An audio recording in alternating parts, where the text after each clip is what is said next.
really? By the way, someone did call us a bunch of boomers. Did you see that? Yeah. Wait, really? Which is bizarre. Which is bizarre considering I feel like Nathan and Chris, you guys like started out on how boomers and boomer ideology is essentially terrible, which we don't need to revisit, but it just seems unusual that would be the comment.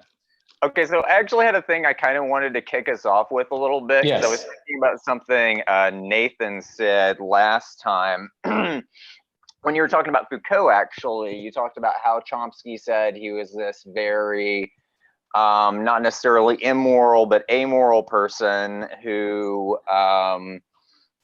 you know, just did not seem to be guided by any kind of set of norms or values. And that kind of got me thinking, because that does fit pretty neatly into Foucault's whole scheme, right? He's very much a rebel. He was very much of the opinion that any kind of, let's say, static normativity is something which is imposed upon us, which just kind of regulates us based on societal power structures, and then we internalize those into, you know, what Deleuze would call, like, you know, psychic organs, right? And so he's you know, very much of this kind of rebellious attitude of, you know, just kind of like do whatever you want because that kind of stuff is all just like cooked up to control us anyway, you know, that kind of gist. And you know, we could just kind of disagree with Foucault. That would be easy enough to do, to be like, you know, you're just wrong. But what Chris said also about this distinction between beauty and sublimity, the idea that beauty is something which is closed and sublimity is something which is not. I think we can kind of tie those two threads of thinking together in an interesting way, right? Because maybe we can, in a weird way, kind of agree with Foucault that by engaging in a kind of ethics which is subject to maybe what Derrida would call metaphysical closure, we are kind of sealing ourselves off to the possibilities of integrating new things. But then maybe we could also disagree with Foucault in saying that there actually is an alternative way of looking at ethics and metaphysics and all that stuff in a way that doesn't involve that kind of closure. Anybody have any thoughts on that? Yeah, I guess just as a first pass at it, you know, I guess it's like it's the balance between deviance as an ethos and violating existing mores as a way of making progress and incorporating novel forms of beauty or novel forms of good. I guess maybe to me it seems like it's about finding like a sweet spot, and the sweet spot doesn't have to be static. It can be sort of this moving equilibrium point between just this chaotic free-for-all where everyone's doing their own thing and there is no cohesion, versus like the other extreme, which I think we touched on last time, was like basically like just pure stasis or rigidity. In other words, like something that's fascistic. So maybe it's like tying those two threads together. The question could be reframed as, how do we find, or is there an equilibrium point, and how do we sort of manage that equilibrium point between like, you know, sort of radical utter freedom and sort of this calcifying rigid claustrophobic stasis. Does that make sense? Mm-hmm. Yeah, I appreciate that response, Raymond and Kellen. Thanks for dropping us right back into the midst of where we left off last time. You know, Foucault, yeah, he's trying to critique every foundation and I think maybe I brought this up last time. This is a response to fascism in the middle of, or the early part of the 20th century. And so there was a fear of this aspect of the human being as a political animal that allows it to become fascist. And I think Chomsky and Foucault both had their own unique responses to that temptation or that potential of the human being. But they went in very different directions. And yeah, it has something to do with finding the balance between these two. Chomsky is ultimately like a Cartesian rationalist and thinks there is a human nature, and it has something to do with freedom and creativity, right? And Foucault thought it was dangerous to even begin to try to define what human nature might be, because it's almost inevitably going to exclude somebody who doesn't fit the norm. You thought any kind of defining was going to set up boundaries, which were then going to set up a new form of power structure of normativity. Yeah. Right. Yep. Yeah, and he's not wrong. He's not wrong. Yeah. But I think Chomsky was right to be, I mean, frustrated would be to put it mildly. I mean, he was appalled. He was horrified that, Foucault was unwilling to grant that there's anything like a human nature, and that we should, I think there, even in that debate, Foucault was like, freedom? I don't know what you mean by freedom. What are you talking about? And Chomsky was like, just freaking out. Yeah. So I think, yeah, we need to find the balance here. And okay, the connection to beauty and the sublime is interesting. Beauty implies a limit, a form, something closed, as you said, and the sublime implies something more open and dynamic. It's infinite. It's impossible to enclose.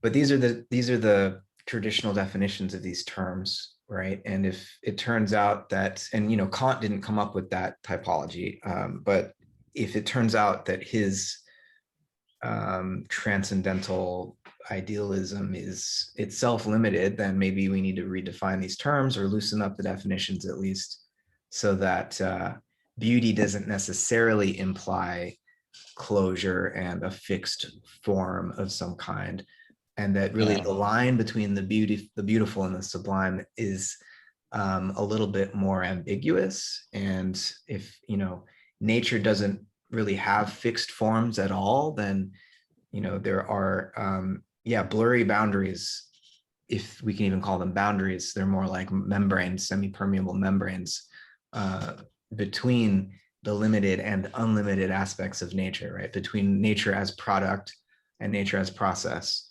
Mm-hmm. We're always moving through these phases in a sort of pulsation, right? And so somehow the beautiful and the sublime need to be understood as like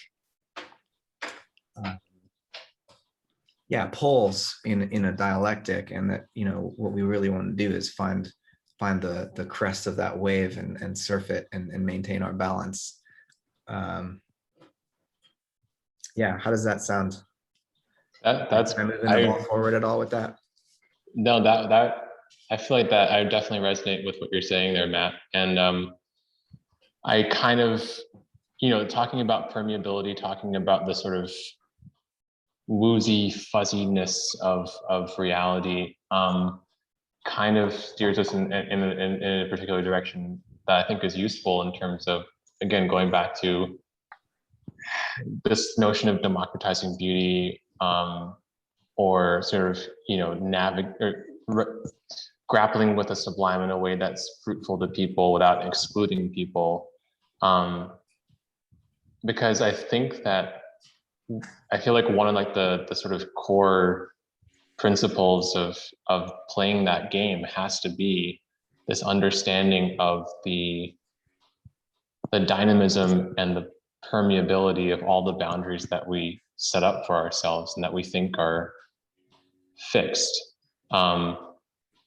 And just thinking etymologically about beauty, I mean, beauty, it seems like it has to do with this sort of primal sense of goodness, or not necessarily, it could be formal, but it's whatever, like the good is also seems to me to be something that is a bit of a moving target and because of its aesthetic nature, it can take on different contexts, or it can change depending upon your context. So Yeah. even that is something that is already a bit more,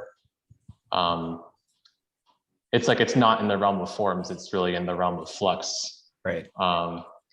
And so it seems to me it's like, okay, well, you know, if you have permeability and like and process and dynamism and flux as sort of this groundless ground, then it's almost like every form of organization or every form of order is this sort of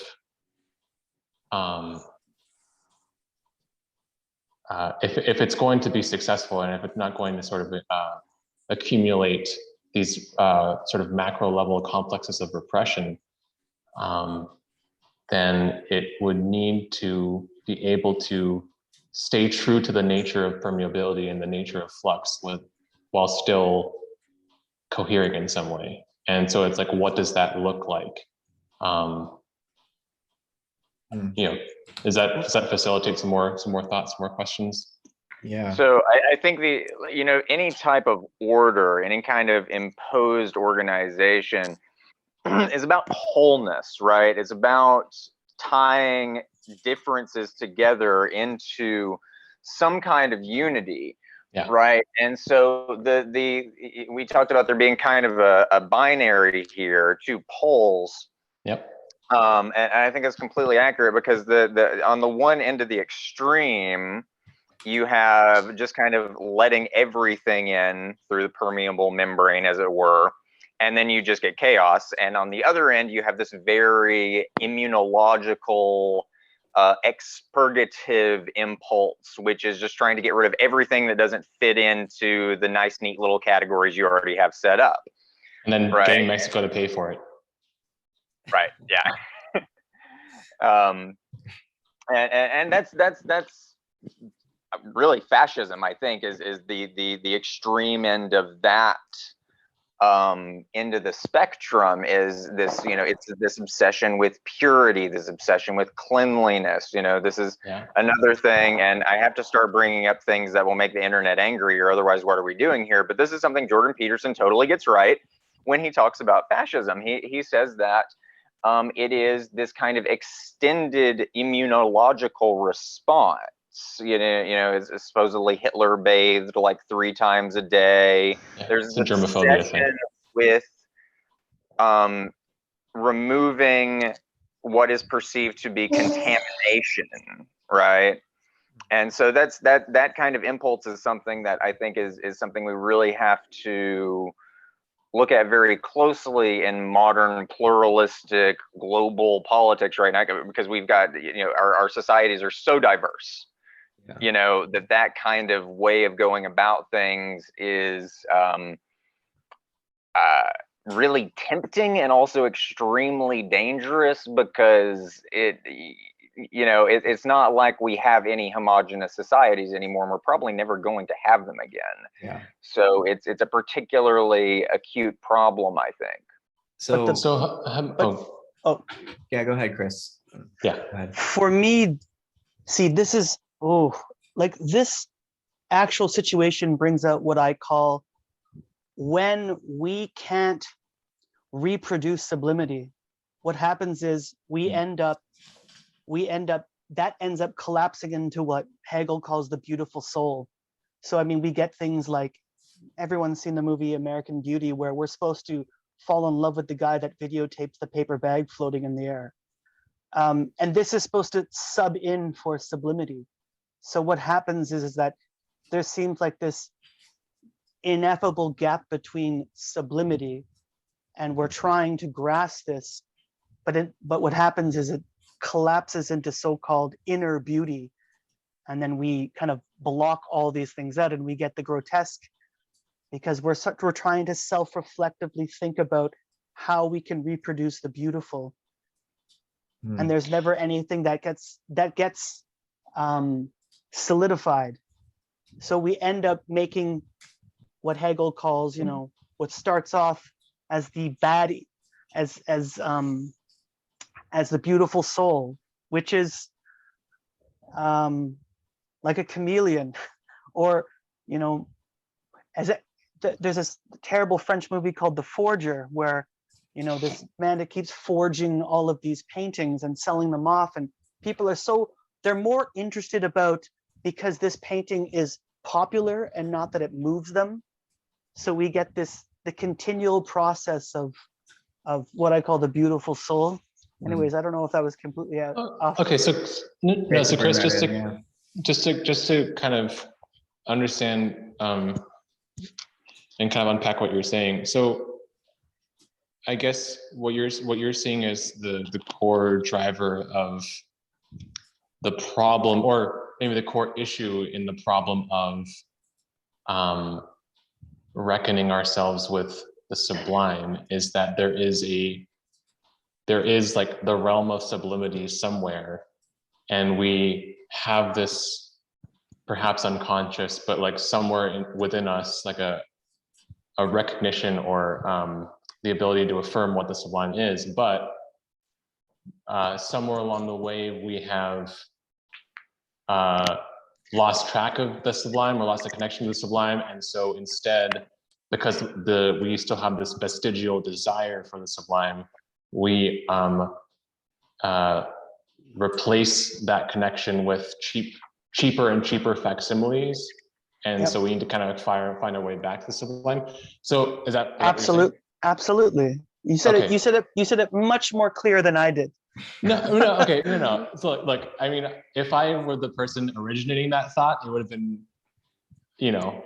different than sort of jumping off of someone else. So don't worry about that. But what Matt was saying about the difference between, well, you all call it process. I would call it like absolute productivity, or I guess process. Yeah. We're trying to, delimit things down to this, kind of open system process. But instead what we do is we enclose things, we compartmentalize, we categorize things. And the whole problem with this is totally where we start to bridge into process philosophy and the idea of just becoming, right? Because beauty is easy, right? Because we can just say, oh, this is what beauty is, and have a nice, neat little set of compartments we can shove things into. But sublimity, as we've been defining it, as you suggested, has to be a moving target. Yeah, you can't put it in an art museum, right? And I hate to say this, but this is what Deleuze calls inner fascism, right? When the sublime is not able to create divergence, what we get is kind of inner convergence, and we reproduce the so-called beautiful soul. Yeah. And this replaces true experience, right? And this is why setting we get desire. Yeah. Exactly. We get bad cinema, we get bad art, and that's supposed to supplement some kind of beautiful experience for everyone. Anyways, I'm talking way too much. Hold on, Raymond. I want to hear what Nathan has to say. And I was just gonna turn to Nathan actually. Yeah. Go ahead. Yeah. Good instinct. Yeah, kind of going back to the original question, not to continue this line of thought. One thing that I've been thinking about to the beautiful, and here I'm just going to appeal to the ultimate hypostatic or good, which, like for sake of argument, let's just say it's equivocal to the beautiful. That there's a constant instance of normativity within every kind of historical period, and regardless of the pluralism of values. Like, I think someone like, let's give an example. I think someone like Foucault would argue that, we have so many divergent drives and commitments and values that who are we to say and delineate, which values are good and which values are bad, and how we should we should form a qualitative hierarchy of what is the most what is the ultimate, the sunum bonum that human life should orient themselves around. This sort of this question about you know, kind of going to what we've been talking about, the sublime, like how because we sort of increasingly we want artifice of actual values, want copies of actual transcendentals like beauty and goodness, because we basically want to avoid decision for ourselves to ultimately make these sort of qualitative hierarchies, you know, in I guess our postmodern age. And it just seems to me that one thing's contra Foucault is that there's a constant insistence of normativity. And by normativity, I don't just mean ethical normativity. I also mean like aesthetic normativity or, you know, epistemic normativity. So I think one thing I just want to maybe just add to the conversation is just how all of these discussions about the beautiful, the sublime, they already kind of presuppose a value intense form of subjective knowing that we that we participate every day, even if we don't like consciously recognize it. So maybe, so Nathan, what you're saying is that like, you know, despite the notion that,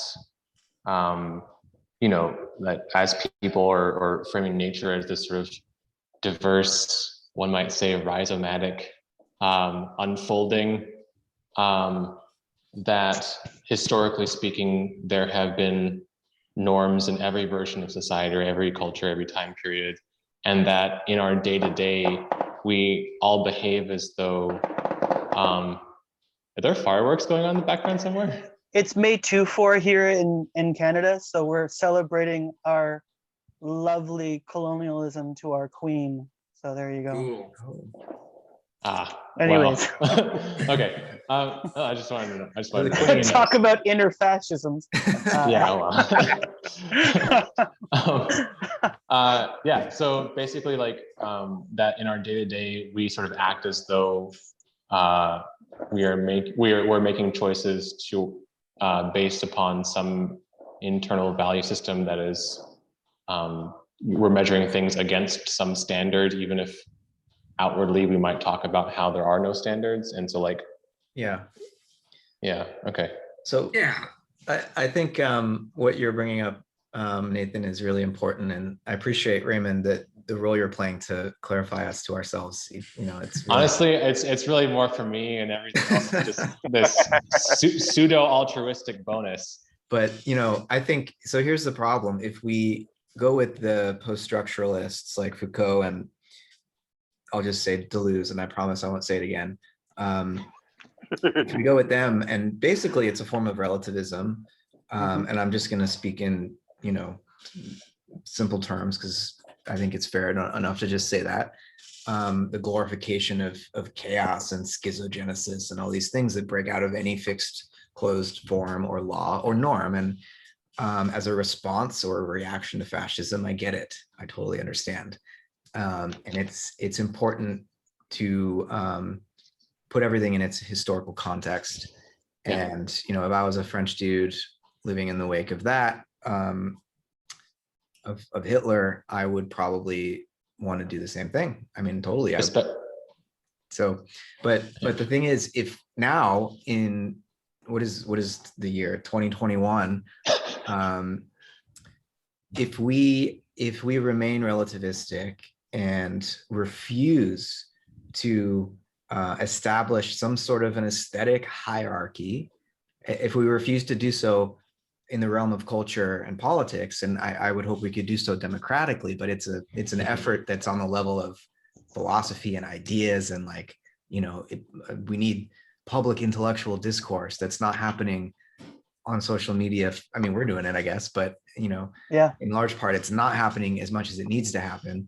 If we cede the construction, and it is a constructive deed, Oh, absolutely. not just given, you know, if we cede that constructive activity of establishing in a democratic way aesthetic hierarchies, when in other words, this is more valuable than that. This is more beautiful than that. This is good. This is not.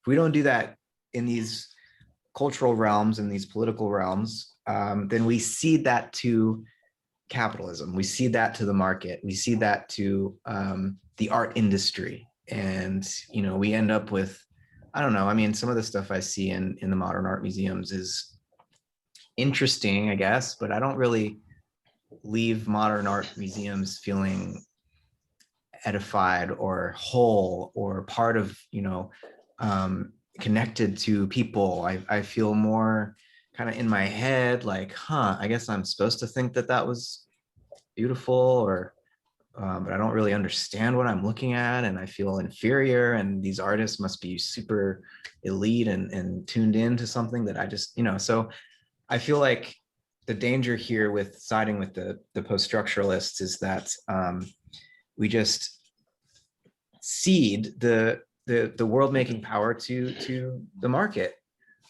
You were hitting my point right on the nail, because what you're talking about is the, for relativity, I think of it as just any space, whatever. Like the, not to hit on Pollock here, but that's kind of what it is. It's a kind of, we're now opening multiple spaces, multiple intensities, so we can just throw whatever color paint on here. And as what you were saying, Matt, about going through to, like, you know, modern art, I have some affinities there.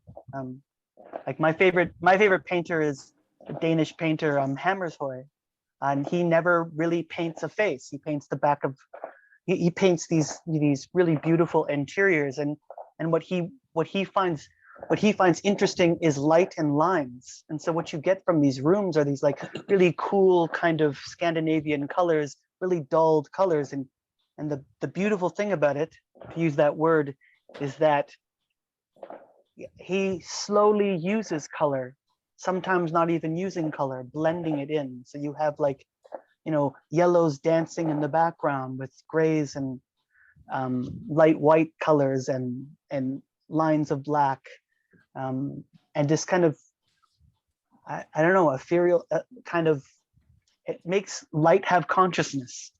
To me, this is beautiful.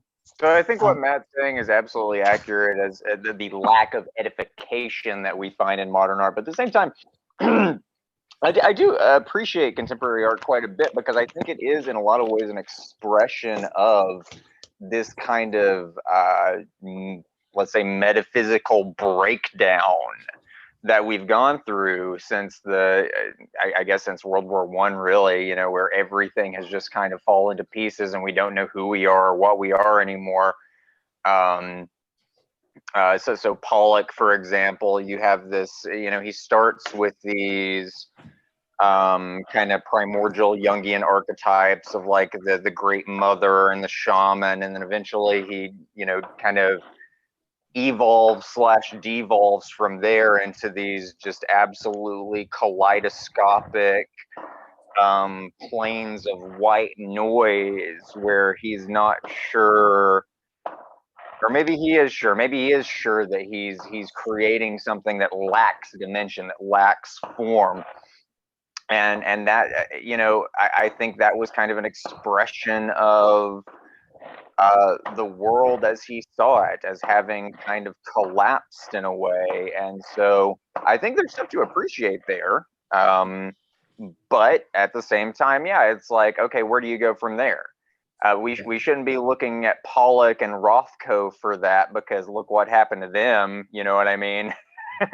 They didn't exactly figure it out. Interject here and defend Rothko. I mean, I do not like abstract expressions as a whole. I feel it's a very hyper individualistic and narcissistic kind of form of expression. It's no wonder it was sponsored by the CIA to actually during the Cold War to reflect American values. But this is a true story. But Rothko, I actually think, is much closer to a lot of the original abstract art, non-representational art. Yep. And they were actually heavily influenced by theosophy. And ideas about trying to represent the divine or the astral plane.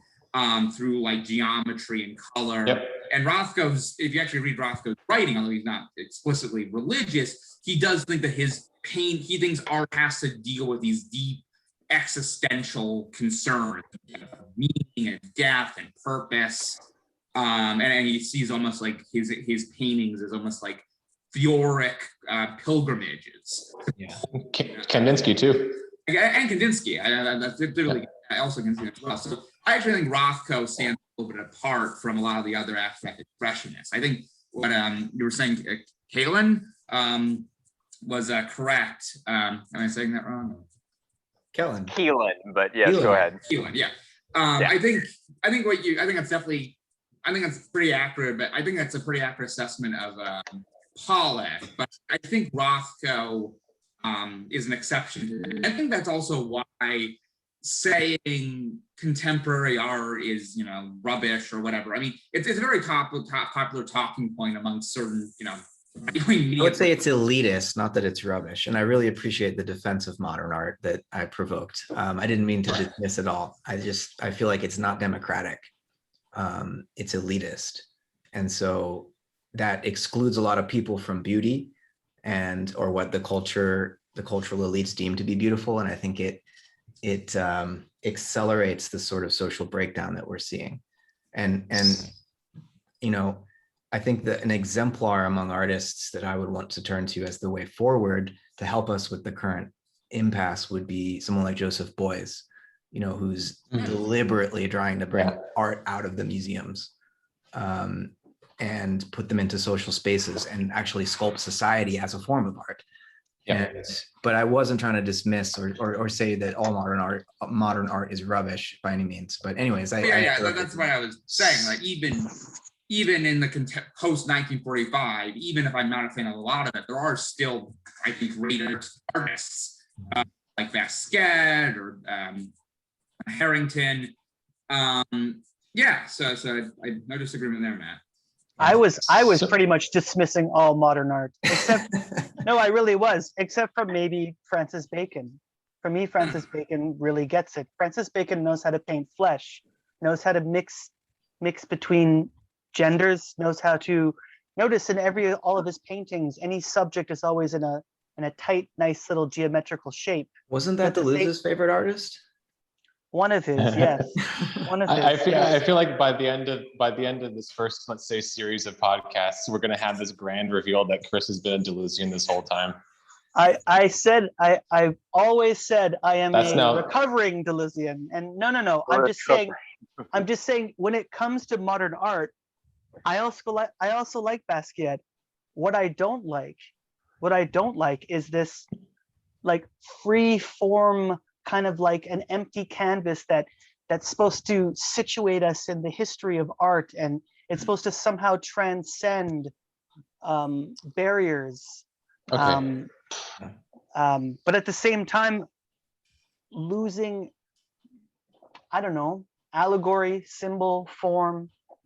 And Francis Bacon, was great at that, right? I mean, I actually did not know that Deleuze was a fan of him, but that makes perfect sense because I actually watched a documentary on Francis Bacon somewhat recently, and I was just like, this is the most Nietzschean artist who has ever lived. Like, holy crap, he's very obsessed with the body as the soul, essentially, like the body as this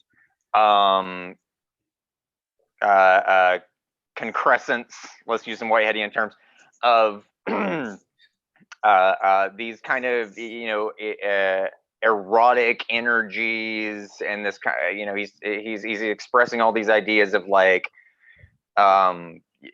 this kind of like sadomasochistic thing, like he's very much seeing the body as something which is constantly in this state of just kind of eating things up but simultaneously in decay, and I think that is animality. Animality is the word you're looking for. There you go. Yes, there we go. Okay. Let's pause for a second. I want to see just if Chad or Luke or Dominique has anything that they want to add to the conversation that has unfolded so far, just to give space for that. Yeah. Well, the thing I've been trying to make clear in my head as I'm listening to you guys is, I guess the question we're kind of revolving around, from my understanding, is like how the question of, it's a how question. How do we mediate between the pole of the pole of beauty as something closed and the pole of sublimity as something not closed, as this chaotic open process? And then one thing that really resonated with me was bringing in fascism as this immunological response, and kind of in response to that, I found myself thinking about, well, what would a kind of notion of psychic hygiene look like? A kind of to bring it out of notions of how, like, instead of answering the how question, theoretically, kind of bring it into experience a little bit. And I kind of want to bring up Murdoch, like her notion of beauty as a sense of like beauty as very closely related to sight, as this like ability, sight and love, as this ability to bear and to be in relationship and to see something beyond oneself, to see the other. So it's not this cosmic sense of other or infinity, but I think would be closer to like Keats's notion of negative capability would be closely related here, or like beyond like being attentive without memory and desire. So like if fascism and certain parts of modern art are kind of this immunological trying to clear away, or hyper narcissistic or individualistic, there's a sense of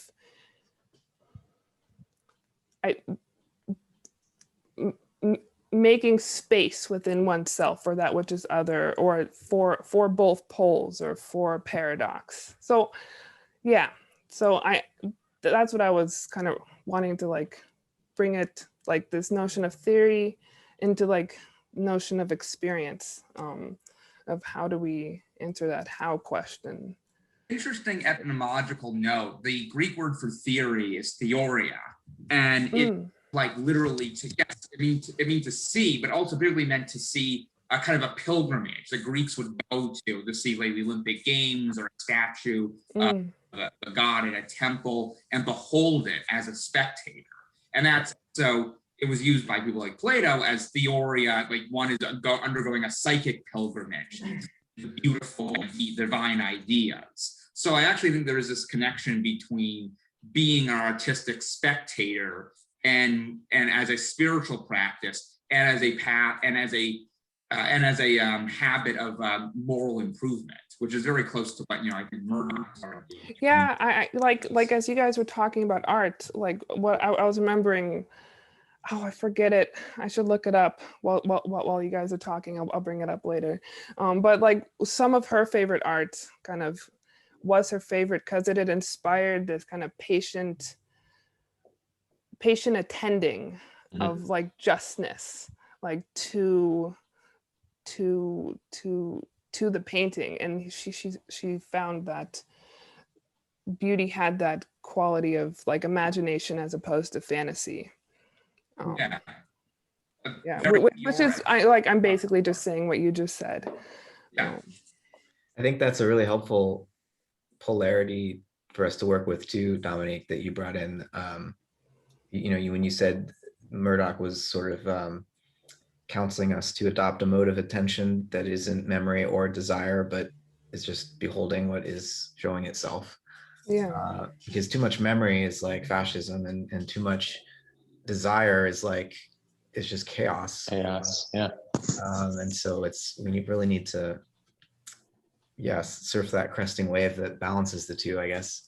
And I think well, just let's see if Luke or Chad wants to chime in. No pressure, but if something's on the tip of your tongue. I actually was gonna I've been thinking this entire time, talking about beauty and sublimity, and I think with what Nathan said about the Greeks going to certain areas to kind of experience certain aspects of beauty, kind of continues on that pathway, but beauty more being a vehicle to sublimity. Like we have access to beauty all around us. You know, we have access to whatever, you know, whatever the hell you want to go and you want to consider beautiful, or what is considered beautiful. You know, we don't necessarily have access to sublimity. Sublimity is something else, something other, something a little bit bigger, but I think we all pretty much agree that beauty and sublimity are intertwined, at least in some way. You have to have beauty in order to have sublimity. Maybe not, but for the sake of what I'm going to say, I'm going to go ahead and say, yeah. If you don't have beauty, I find it very hard to believe that we could perceive sublimity at the very least. So maybe beauty and having access to things that are truly beautiful, not in sort of a postmodern sense of just specks of paint on a canvas and they just say, whoa, hey, that's art, and you know, presenting it in a very elitist way that not everybody has access to really enjoy or appreciate. Just taking this thing that we have taken, and through this vehicle, through these things that we appreciate, through these beautiful things, we can experience sublimity. It's almost like the Buddhist notion of achieving nirvana. You know, you have to go through multiple different lives in order for you to fully achieve this thing. You can't really experience sublimity until you fully experience something beautiful. There's one more thing and I'll be done. I don't know how many of y'all have read Blue Light Jazz. Okay, Yes. so Raymond, you have. Awesome. The very first part, and I'm gonna butcher this because it's been like almost 15 years since I've read this book. But the very beginning, dude's talking about how he hated jazz music and everything, and he didn't really like it. And he was walking, I think it was down a subway. I might be wrong, whatever. But he's walking somewhere, and there's this guy just playing jazz. Nobody's really paying attention to him, whatever. And dude just stops and listens. And the guy's really getting into it. And the author at that point was like, I didn't appreciate jazz until I watched someone else appreciate it. There's kind of this also, I guess, a separate, I'm going off on a couple of different tangents, and I'm sorry. I guess a separate thing where we can truly appreciate something when we see somebody else appreciate it. And maybe that's also something that allows us to achieve or experience, because I mean, if sublimity is constantly moving around, then we got to have a vehicle to get to it. So if we got to have some way to get to it, and beauty is very heavily intertwined with sublimity, and at least as much as we've kind of discussed here so far, maybe the way to achieve sublimity, if we can ever actually do so, is through truly beautiful things. We just might not know what those beautiful things are. I think we I'm can I just wanna achieve say one sublimity, or thing. does it achieve us? Sorry. Say that No, again. Yeah, go ahead, Dominique. Go ahead. Yeah. Sorry, I like totally cut you off, Dominique. Just repeat that, please. No, I'm sorry. I was asking, like, do you think we can achieve sublimity, or does the kind of does beauty help attune us to sublimity To achieving sublimity? us? This is the danger, right? I mean, like we brought up the Greeks. The Greeks had a sense of sublimity in the sense that their festivals were a way of them having a direct relationship with their gods, and then incorporating the entire community in the Korah. And then and you know, when Attic tragedy was brought in and the goat song Thragos gets, you know, invented, there's a kind of inclusive art going on here where I think the communal society is able to tap into sublimity. But with the Roman age, which is literally just the copying of the Greeks, the removing of the festive, we get finally sublimity replaced with violence. We get the, you know, the jesting of the, you know, people thrown into the lion's den, and people are watching violence and in hope of grasping sublimity. We've kind of got back to that in our society.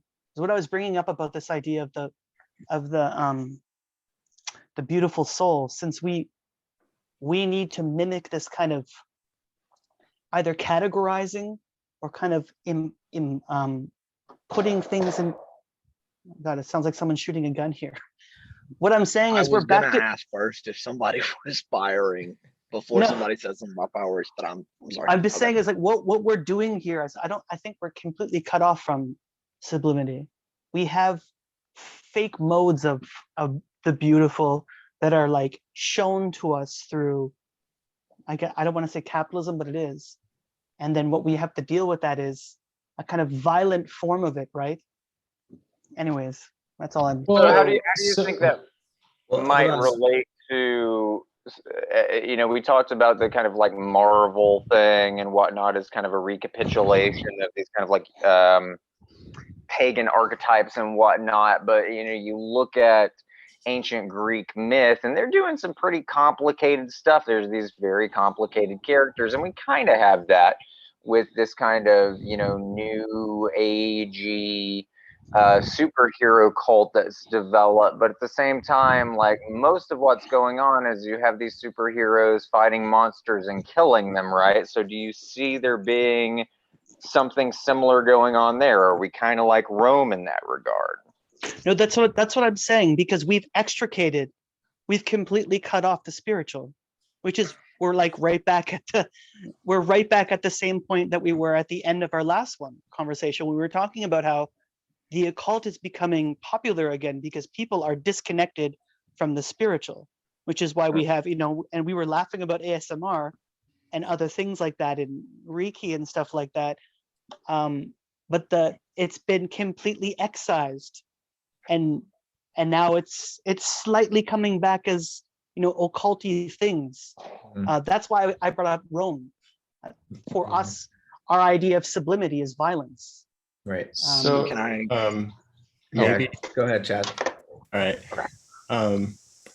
Yeah, I think my question actually surrounds how we would attempt to differentiate the sublime from the good, from beauty. And I guess tying it back to Keelan's original question, and like seeing beauty as static and sublimity as radical. And like what you just said, Matt, about memory being static in essence and desire, I guess, being radical. And it does seem to me, I guess, like if my kind of rough definition of the sublime would be somehow the good and beauty and the truth, but somehow connecting to the good, to the transcendent, to something beyond whatever we feel, how we're divided or separate from the whole. And I think tying it right back to what you were saying there at the end, Chris, and where you guys left off at the end of the last discussion, is like a lack of systemization or a disconnect from a genuine sense of spirituality. And this is where, when I discuss this with Matt a little bit, it seems to me that archetypal astrology actually provides a framework that it ties us back, that it's not tied necessarily, but it's an avenue that allows us to connect to the sublime, in a sense, to the archetypal realm that's both completely transcendent, or completely, but it's transcendent, but yet it's the manifestation in phenomena, in reality, in our being, in our body, in our psyche, but in a lot of what like Cosmos and Psyche recognize is oriented around is the evidence in cultural history, seeing events in cultural history as manifestations of the archetypal realm, and thus the planetary positions have like an empirical grounded dimension to them, where we all agree of the mathematics and where they are, and then it therefore gives us a template, a system to ground our ideas in, to try and also to further comprehend what is underlying archetypally the phenomena that we see, and therefore giving the potential for sublimity. I mean, honestly, like my initial my initial entrance into the astrological perspective was on MDMA, and it was a sublime epiphanic experience. And the reason I say that is because like it was a recognition of the archetypes. I was able to see them in my mother, my father, my girlfriend, and I came away from the experience jaw dropped, like in awe and complete astonishment, and as though I had connected to a very sublime experience or recognition of a truth that transcended my previous understanding of the nature of reality. And so I think, therefore, I don't want to take too long, but it seems like, the astrological perspective, it's so much of the way we kind of have perceived it as being woo-woo and stuff.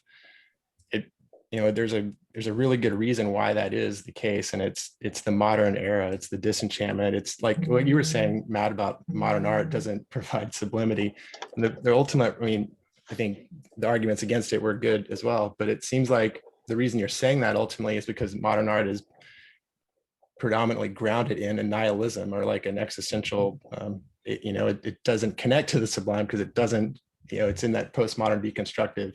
Or even to the cosmos. It's very anthropocentric, symbolic, abstract, like within Exactly. the domain. And but that's where we are. That's where our culture is. That's where the modern mind is. It's in that deconstructive phase of evolution. And this kind of connects with what I was saying about Pollock, right? Pollock starts with some archetypes that he's working with, which he's using to make sense of his own life and his relationship to his mother and presumably significant others and so forth. And it all just kind of breaks down and turns into this, these canvases of just static white noise, because once you lose that archetypal dimension, it's like, well, where do you go from there? How do you rebuild that? Mhm. And Pollock never rebuilt it. Warhol tried to, but he did so in this really ironic way of incorporating these Elvis and Marilyn Monroe and so forth, but it all seemed very, I don't want to say disingenuous, but he was taking these kind of celebrity figures and making them into kind of this kind of like new agey form of the archetypes, but it all just seemed very empty in a way. You know what I mean? Like, I don't want to knock on Warhol too much, but I think y'all can probably agree with me here. Like, there's something missing there, right? Even though in a way he was trying to recapture that kind of archetypal connection.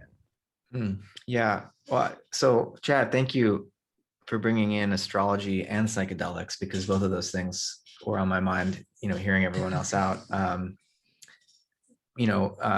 Was it you, Luke, who said that beauty is kind of easy to find around us, but the sublime is a little bit more difficult? And I agree with that, but I also think with psychedelics coming back into the culture in a big way, being medicalized, soon to be prescribed, like MDMA, I'm sure, and within the next several years will be prescribed for certain conditions, and maybe it'll be prescribed off label, and there'll be clinics everywhere. And is that a sort of packaged experience of the sublime? I mean, MDMA is its own unique thing. Maybe acid, is that a packaged, or mushrooms, is that like a packaged experience of the sublime? In some ways you could see it that way, especially if you give it to capitalism to market in the way that it, markets everything else. It will put a container around the experience that it's a question for me whether that can ultimately be done, because the experience is in fact so boundary dissolving. I don't know if it can be contained, but capitalism is going to try to commodify something that, is, you would think and hope and imagine to be inherently uncontainable. I mean, that's why it got repressed so quickly in the 60s. But with astrology, psychedelics are not a guarantee to sublimity. I mean, you can go to hell. well, the sublime's not necessarily enjoyable. Right. Sublime's not, I mean, Sublime hells, one yeah. thing, let's be clear, the sublime is by definition difficult to define. But one thing we can say is that it's not necessarily enjoyable. It could, it could be hellish. So it's beyond the good, it's beyond the pleasure pain dichotomy, I think. Yeah, sorry, I didn't mean to interrupt. No, I that's was fine. just It's I was supposed to gonna- it's supposed to be grotesque, or it's supposed to like, it's so funny that we're living in a politically correct society. The sublime is supposed to shake. It's supposed to end stupidity. It's supposed to rupture. It's supposed to, Sure. Yeah. right? It's Yeah. It's like the Um, death rebirth experience is another way of languaging what we mean by the sublime, I think. And so it could have dimensions of like profound pleasure in the sense that like you're just being torn open into the joy that transcends the identity that you thought you were. But it could also be profoundly painful in the same sense that you're being torn open. Well, we talked about the Or both. permeability of boundaries, right? Like this is, I think, what we're kind of getting at here, right? The sublimity as making those boundaries much more permeable than they usually are. Yep. Right, and that can be really ecstatic, and it can also be really terrifying. I have myself only ever had terrifying psychedelic experiences, but I would not trade them away for anything in the world because they made me a better person. So Psychedelics my are just full an sense on that. experience. It's not good. It's not bad. It's just an experience. That's an interesting thing. Oh, Yeah. sorry. Go Yeah, ahead. no, Luke. I'm done. No, I was just thinking. Okay, so there's a lot of stuff to unpack here. But maybe we could just sort of. I'm just gonna ride this train and see where it goes. So I really liked what you just said, Luke, with regards to like psychedelics. It's just experience. It's like pure experience. It's not good. It's not bad. And I feel like the sublime, like it shows us that at heart, and this notion of the line. Sorry, hey Chris, if I'm gonna mute. I'm gonna mute my shocking violence here. no, oh man, it was just anyway, whatever, it's fine. Sorry. So basically, like I think the ecstatic experience, like ecstasis, it's like it's talking. It's like from an etymological standpoint, it's like standing outside, like standing out from, or something like that. And so the sublime is ecstatic by definition, I suppose, because what sublimity is, it's sort of like, again, sort of, it's a tearing open because it's like it's tearing the lid or removing the lid or tearing the skin off of what we think is normal and real and what we think is going on. And so all There it's like a is no fundamentally filter. spiritually experience, right? Well, I mean, There is no filter. Just yeah, call it. yeah, exactly. And sort of, again, sort of psychedelics, psychedelos, it's that which reveals the underlying spirit or God or the mind.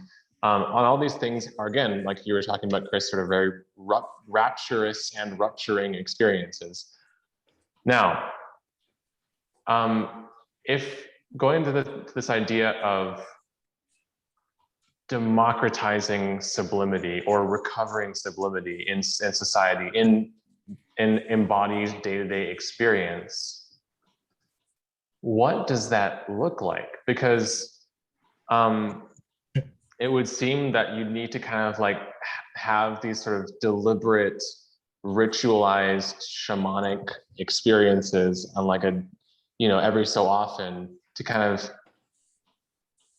sort of remind yourself and recognize our sort of self-imposed hypnotic limits about how we think the world is, and then push past that somehow and recover like a new way of being and just kind of keep growing that way. And it sounds almost like sort of this something verging on the religious, and maybe explicitly religious at that point. It's Greek Um, festival culture, right? Yeah. I mean, Yeah, I mean, I was thinking of Burning Man, but yeah. that's our attempt to recreate that, you know. I would just Yeah. add, Wouldn't um, wouldn't this, like, I guess, return to beauty almost bring out subliminal experiences in everyday life? If we return to a Mm. genuine concept of beauty, wouldn't these other things follow? I think so. That's I think it kind depends on of how we do it. I think it depends on Yeah. how we do it, because if we go about it in such a way which is like, if you look at reactionary politics in particular, we talked about this kind of like hyper exacerbated immunological response. Mhm.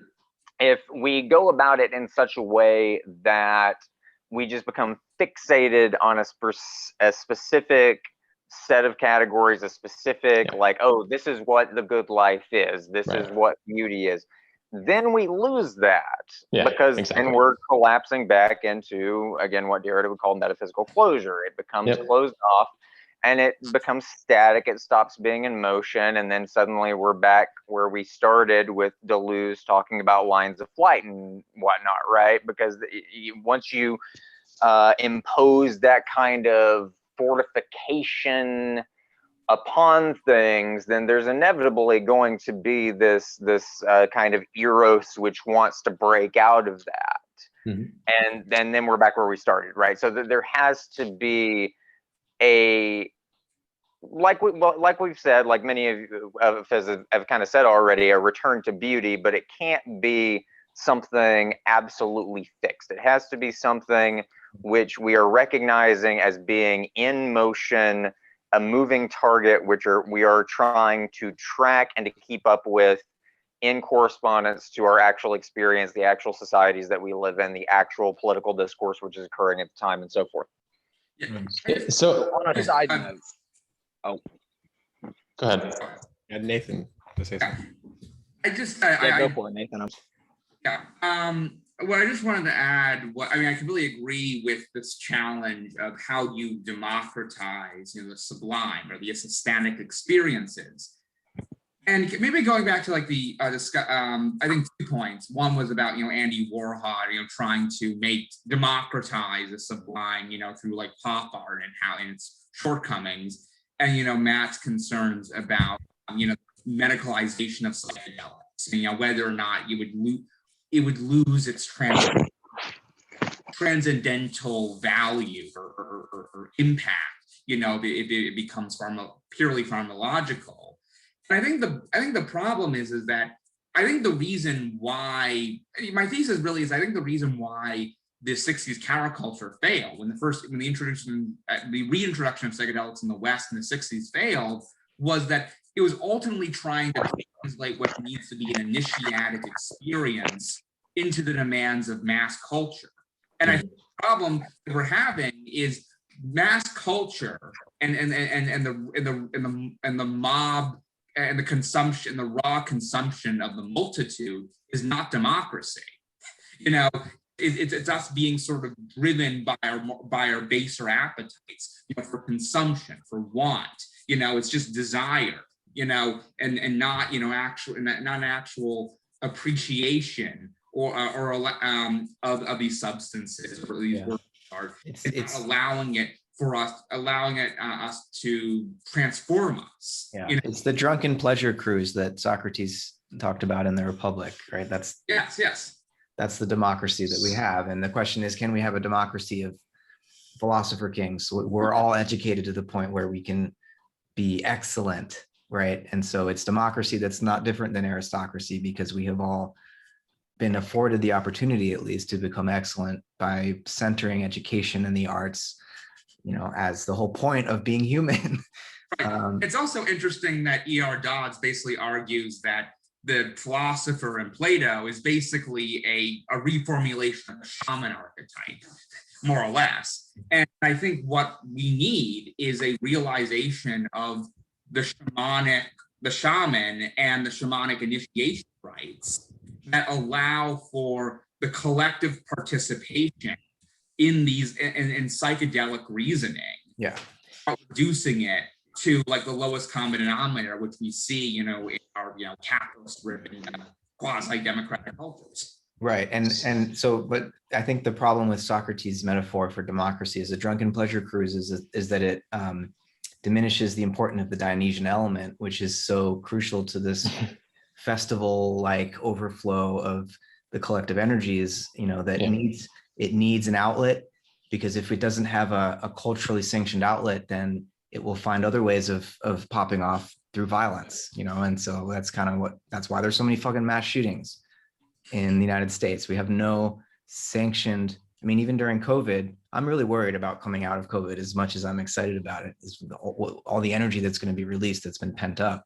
We have no healthy outlets in the US, and I would assume in Europe either. Soccer or football, seems like an outlet, but it's super violent too, right? It is. So it's like we don't have the festival environments where these sorts of Dionysian energies can be released in a socially bonding way. We only have socially destructive ways of releasing this energy, and I'm scared. That was my point. Yeah, that was my point. Too much. Right. I'm reiterating your point, Chris. Yeah. Too much Apollonian structure that leads to compartmentalizing the beautiful, which then just turns into mass eruptions of violence. Would you say that? Let's just say, in the context of America. I didn't mean to interrupt you, Matt. I'm sorry. I apologize. There's no interruptions here. I didn't mean to interrupt you, Christopher, either. You guys are so polite. I mean to interrupt all of you. I'm Canadian, eh? So. I was just going to say was maybe just it moved our eye to the contemporary moment. When I look at our American brand of fascism and Trumpism, which comes in some form, I wouldn't say that it was a glorification of the beautiful. It seems to be this. I think I think that fascism is a glorification of pathology with the gilded gold of beauty. That's what I think was kind of interesting. The sort of quote Frederick Jameson, the poetics of the poetics of the postmodern age are those of surface and the ones of depth. And you think about a person like Trump, he is the postmodernist writ large. Derrida or Foucault could never imagine a relativist, a thorough postmodernist, more than Trump. Yeah. What's more post-structuralist than Rudy Giuliani saying truth is sometimes the truth isn't the truth? Right. So Trump's basically saying, he's like, I'm not lying. There's just no truth. So I can say whatever there is I want. no objective. It's just right. It's just pure will to power. And if you just believe things hard enough and bully people long enough, reality will bend to your will. And it's so great that the American form of fascism, you're right, it's not about beauty at all. It's very much this populist uprising against the elites who presupposed or supposed that they could define what beauty is for everybody, or define what is cancelable and what is commendable in terms of how culture is to be made. And Trumpism is the reaction against the elite culture makers and the invitation for everyone to just, whatever you think is true, if you can get it to spread on the internet, it's true.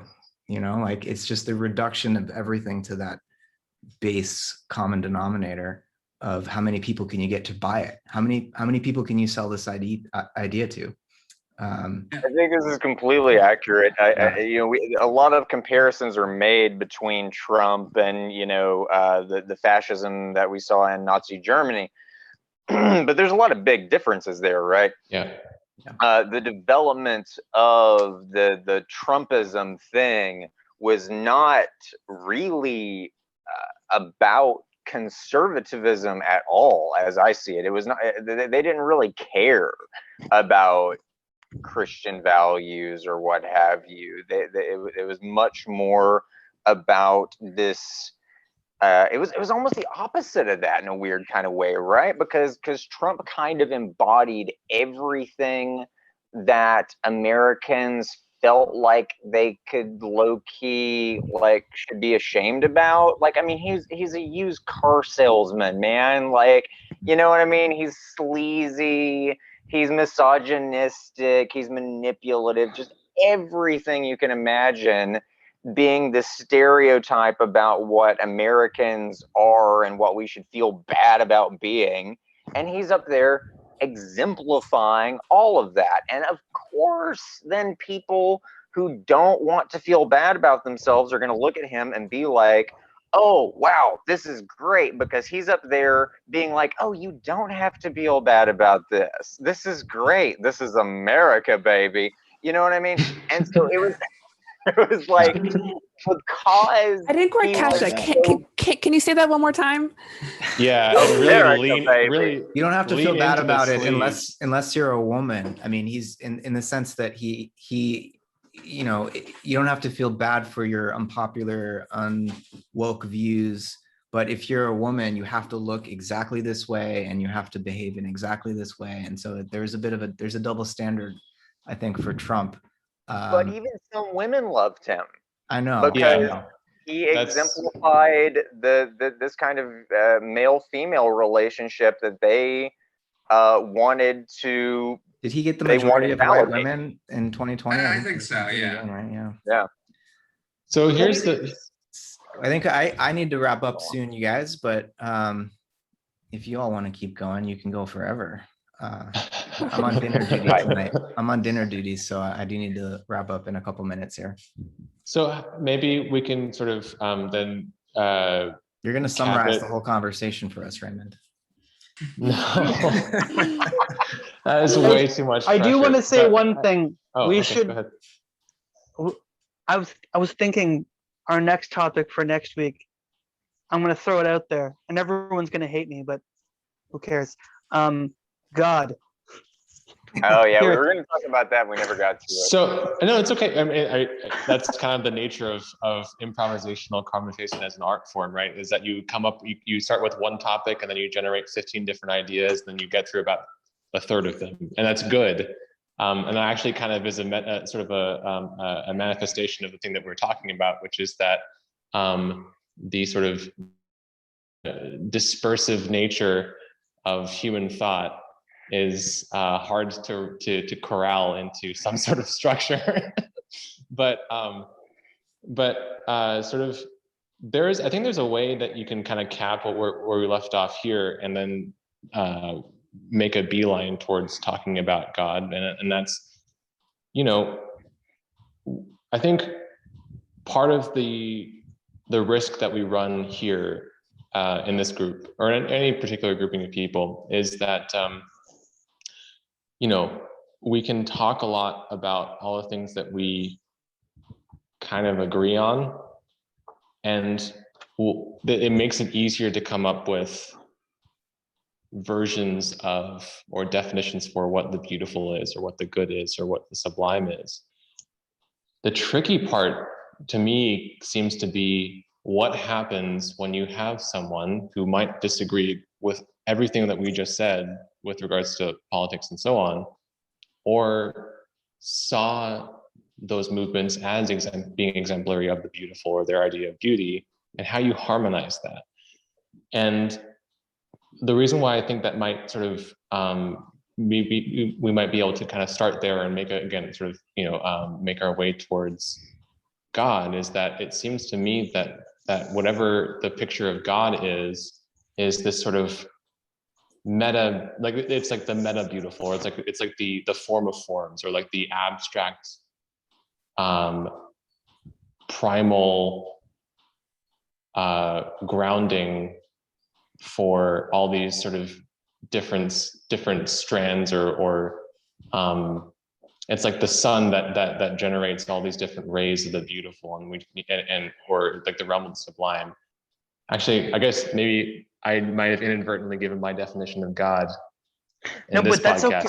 But see, that's anyway. okay. What you just said is perfect, because the whole point of having 9 people in a video log, or whatever we were calling it, video salon, is that out of the 9 people, we may agree on one underlying concept, but somebody watching is going to resonate with something someone has said, right? We're 9 people that are speaking through one channel. We're 8 or all 9 variants of the same virus, and so it's inevitable that we're going to infect the maximum number of others who watch. We are the video disease. But yeah, I want to end on this point, which was Yeah. something actually that Dominique brought up about this question that you asked, which was so great about, do we achieve the sublime or does the sublime achieve us? You know, to sort of Mhm. summarize. And this is related to the God question too, because it's a question of to what extent the human is the sole agential power. And, you know, as a Whiteheadian, I'm not trying to say that God can coercively force us to do anything. Yeah. And as a modern person, you know, I think anyone who has, you know, entered the post-Nietzschean era has to question the notion of a God that might intervene in history to save us all. It becomes more, I think if we're going to restore some sense of the religious and some relationship to the divine, it's going to need to be participatory in the sense that we're awakening an aspect of our own will that is just as responsible for creating what happens next as any you know, God figure might be. But at the same time, we still, I think, have plenty of reason to talk about God as something that has agency, or that that our agency is in fact an expression of, and that we are not just independent individuals with autonomous will, but that we still, even as modern, postmodern, etc., people are in some ways dependent on something greater than ourselves. And it's a matter of, I mean, that's kind of what the Sublime is pointing to, this relationship of dependence. And I think Kant was too quick to say, I am autonomous in relationship to this Sublime. I don't know if that's actually accurate. Kant's big problem was leaving Leibniz. He should have just, you know, instead of enacting the transcendental I, we all just need to become rogue monads. Yeah, rogue monads. Bronads. Nomads. Who was it that came up with that nomad idea? Wait, what? Sounds like, anyways. Wait, what were you making? I felt a little poke there, Matt. What was going? What? To be continued, Chris. I wasn't poking, I was patting. Okay, patting. Now I'm rubbing. I like. It's fine.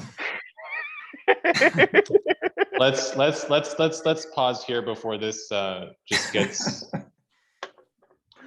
too Heideggerian, and this is the ending, and what is an ending? And we go on and on. I think That was perfect. Get me. this was beautiful, you guys.